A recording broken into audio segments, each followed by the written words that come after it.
We're on our front porch this week on Pole House Backpot Weekend Getaways. On the menu, Rhubarb Crumble bar cookies. So stick around. This is Wade, and I'm Angel, and this is Iris, and we are Pole House Black Pots Weekend Getaways, where we show you all things yummy to cook in cast iron as we visit different places. Well, hello. Welcome back to another weekend getaway. Or if this is your first time, welcome. We're actually on the front porch this weekend. Yes, we're going to be getting away soon. I'm doing good, but getting up and down off that camper can be kind of sketchy still. And then getting all the stuff around, in and out to get ready for the camper and hooking and unhooking. I'm not much help right now. We're cooking something new. It's spring. Spring has sprung here. Yeah, we're doing a spring dessert. Yes, we are. One of my favorite, all-time favorites, and I only got it sometimes. Grandma had a rhubarb patch way back behind the wash house. My grandma had one years ago. And we're fixing something with rhubarb. It's called, let me see if I can get it. Rhubarb Crumble bar. Yes, cookies. It's a bar cookie. Bar cookies, yeah. So it's kind of different. So we've never had it before. No, we never have. We'll find out if it's any good too. So we'll let you know if it's any good or not. So we'll be right back when we get things around. Now, we're doing this together because this is a fast-moving process. And it's multi-step. It is multi-step. Now, one thing I do want to say is this does not have any strawberry in it. If you want to add strawberry, you can. Oh, it's a good combination, but you can't have strawberry. But I can't have strawberry, and this recipe doesn't call for it. But you could add it if you wanted to. All right, so. Let me get this started. Okay. I put my trusty little rack on, and we're using you can use a saucepan, of course, but I am using 10-inch deep skillet. Okay. Now, get that out, my gloves out of the way. I need to start with rhubarb. 3 cups of rhubarb, give or take. That was all we had left. Okay.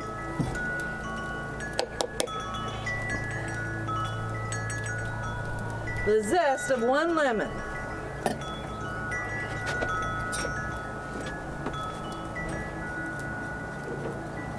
While this is cooking here in a second, Angel's going to make up the bottom crust. Bottom crust. Okay. There's the juice of 1 lemon. Oh, and by the way, thank you, Tracy. And good Dustin. Friend of ours. They gave us this wonderful, hefty-duty, nice, pampered chef, mind you, lemon juicer. Here's the other half. Okay. Okay. Come on out there. Now, I'm going to get started over here. I'm going to make the crust.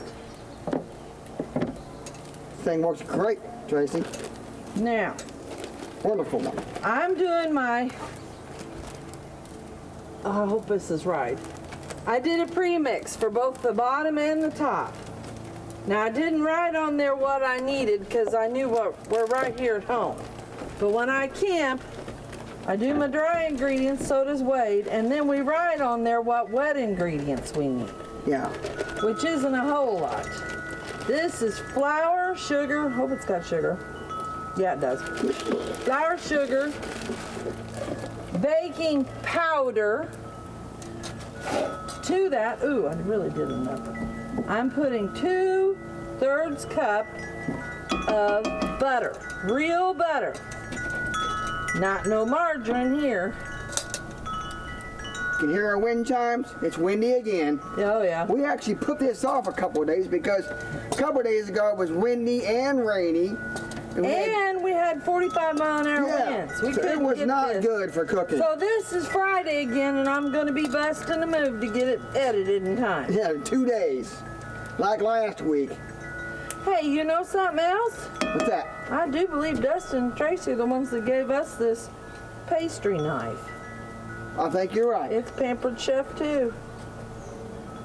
And boy, I got that. You need to have your butter room temperature, and I was moving a little too fast for that. So now I got my butter stuck in my And we're going to be using this 12-inch 6-quart, which is a kind of a shallow large Dutch oven. Let me get the lid out of the way, right? I'm going to do this the old-fashioned way. I'm going to do it with my fingers. And because it has to be pretty precise, and we are on a very tight time frame. yep. So we lined this. This is a sweet dessert, of course. It's a dessert, so it's sweet. So we lined the Dutch oven. You can use parchment paper or something like that, of course, and we're using foil though today. We like using foil for Seems to sweet work. stuff. I know some people, there's controversy as it doesn't brown right, but it seems like we've had pretty good luck. The only thing we didn't brown right was we did a pizza one time, thinking it would be easier to pull the pizza out, That was and a it didn't brown. disaster. So that held true, but seems like with these type of a bar cookie we've done, it seems like it's browned okay. So, but of course, if you don't like this, you can still use it regular in the Dutch oven because it's not going to be that bad to, it's not that sweet. It's going to stick in your Dutch oven if it's good and seasoned. So, by all means, do it either way, whatever way you like. Now, I think this recipe is supposed to be a little bit like shortbread. Probably. So- That bottom crust? Yeah, I would say you're probably right. Sounds like it.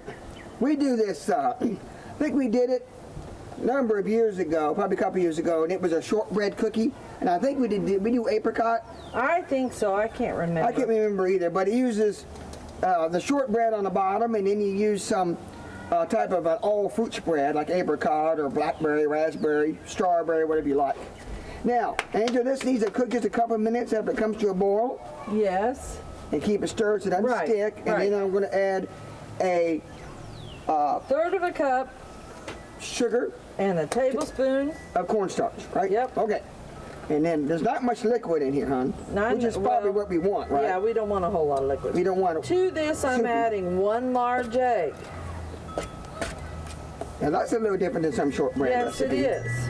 You don't put egg in most shortbreads. I think that's to bind it a little bit Probably. better.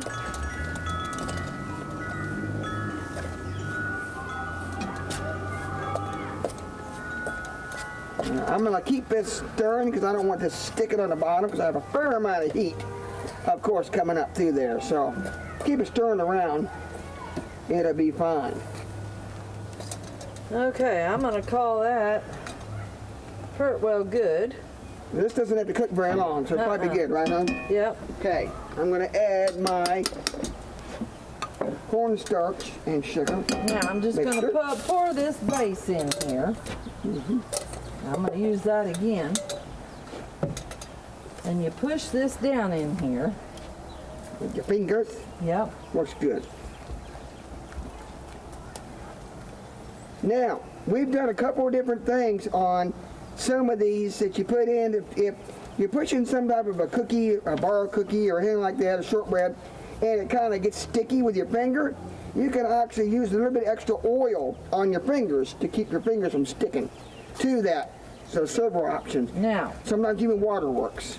that's all for the base. Okay, I am about ready. Here, Boy, I hon, made a mess. see what you think. I'd say that's good. Put it in Go ahead there. and put it in the base, right? Okay. Now, I'm going to add this, and then we'll spread it out I am evenly. such a messy cook. I'm gonna make the top, which I thought was kind of weird how we're doing it. It's just a third of a cup of sugar and 1 cup of rolled oats Okay. and a stick of butter. We need to leave a little bit of edge, probably. No, cover it all. Okay. I'm going to say I'd like to do And that just ain't working. a tiny bit, maybe. I don't know. I know some of the other recipes call for a tiny bit of. Well, let's put it this way. That's the way I want it. It didn't say one Whoops, way or it's the trying other. to pull up the edges, so I might be able to get it quite All right, well, 100% do to the your edges. best. When I get to the edges, it wants to pull back, so I will not Okay, get completely. that's not gonna work. So I didn't get my butter quite warm enough. Break it up into the oats.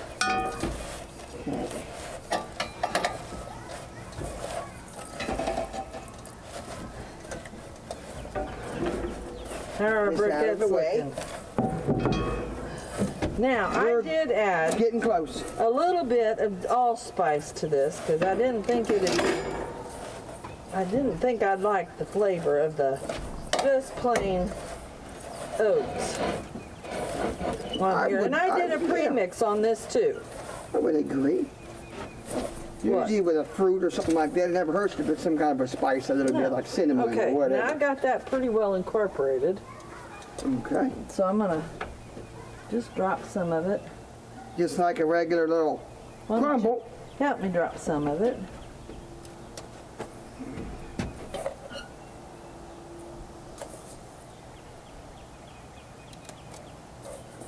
Some of that on.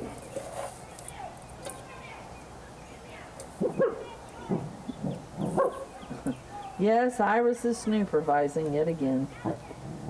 Somebody's next street over is Playing outside, which is what kids should be doing this time of year.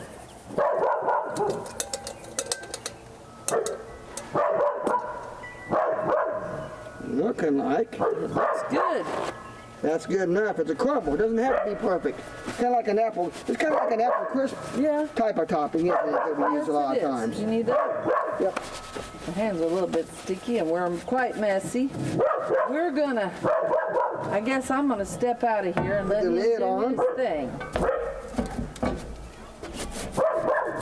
Iris, come here. Charcoal is perfectly ready. So, We couldn't have done that No, we better if we'd have wanted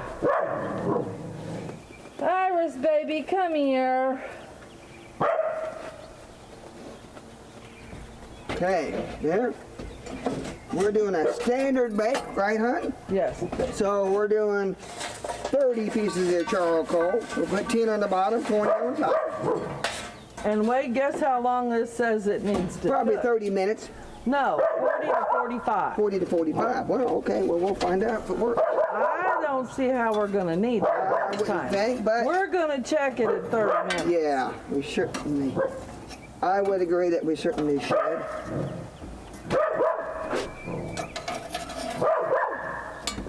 Iris, And like always, when we're putting charcoal around the bottom outside edge only when we're baking, because we don't need the hot spot in the middle causing it to burn. And on top, we'll do a full ring around the outside, and we'll do about 4 nice pieces of charcoal in the center to make a checkerboard, you might call it, style on top.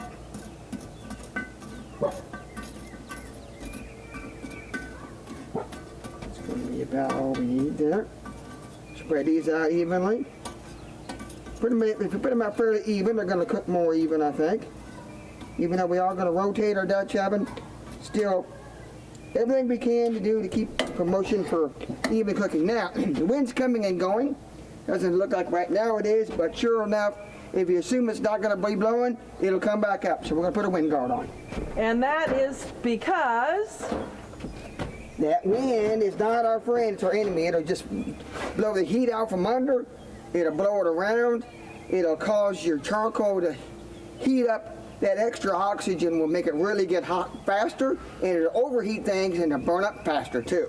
So you don't get near as consistent of a heat when you get wind blowing across your Dutch oven. So well, we've had times that it just blew the coals away. yeah, they start, when they get, after about a half-hour cooking time, your charcoal gets very fragile. You can almost touch it, and it'll start just crumbling apart. So when it's windy, it'll just start disintegrating and blowing away. So that's another thing that, you just lose your heat. So I guess we're probably going to do is we're going to do maybe a 30-minute. We're going to come back in 10 minutes and do our normal rotate. So we'll be back to see you in 10 minutes. On this channel, we show you yummy, delicious, and interesting things to cook in cast iron, most specifically Dutch ovens. Do you know we have a cookbook? It not only shows you great tips how to use your Dutch ovens, but it gives you our first 2 years of recipes. They're $20. with $6 shipping and handling. You can get those at Pole House Black Pots, P.O. Box 212, Fayette, Missouri 65248, or on Venmo. Yes, in the Venmo, look up Pole House Black Pots on Venmo.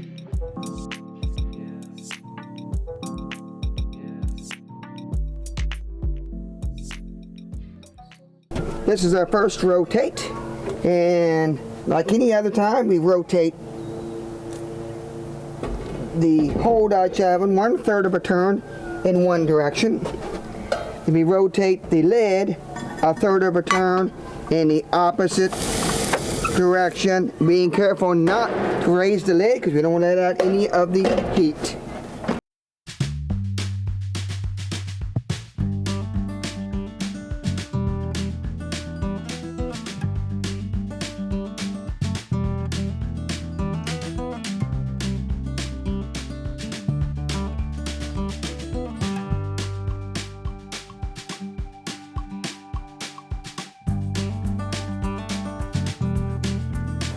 All Well, right. it's been I checked it 30. Yeah, been 30 minutes, and it wasn't kind of very brown at all.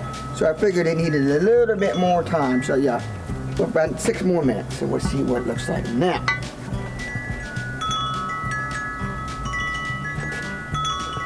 ooh, that looks good. It's brown enough. Yeah, I do, and it's Okay. solid enough. Yep. Okay. Let's So call it good. We gotta let it cool all the way, or it'll be crumbly. I set the charcoal down here. It's a crumble, but it will be crumblier. Yeah. So we'll be back when it's cool. Okay. See you in a few minutes. Okay, now. Looks good, doesn't it? It does. It does remind me a lot of that shortbread recipe. Set you up got. good. Yeah, I did. And it did get brown on the bottom. It's different. It's not overly sweet. Top just got a- crunchy. It's just a clean bar cookie, isn't it? You have to So- like rhubarb. Well, But it's a I good love rhubarb. Oh, It's yeah. a good rhubarb. Actually, I probably could have used a little bit more rhubarb, Well, we got the outside edge. Some places may have a little bit more, like over here. but so if you like this video, give us a thumbs up, which is a like. Share us on Facebook or Instagram. Comment, especially if you try this or something else you've tried dessert Or some other new rhubarb recipe. We'll or always try something you that. might want to see us do here on our channel. Don't forget to subscribe. That helps us out a lot. And thank you for watching. Yep. We'll see you next week. Have a good week. Bye, everybody.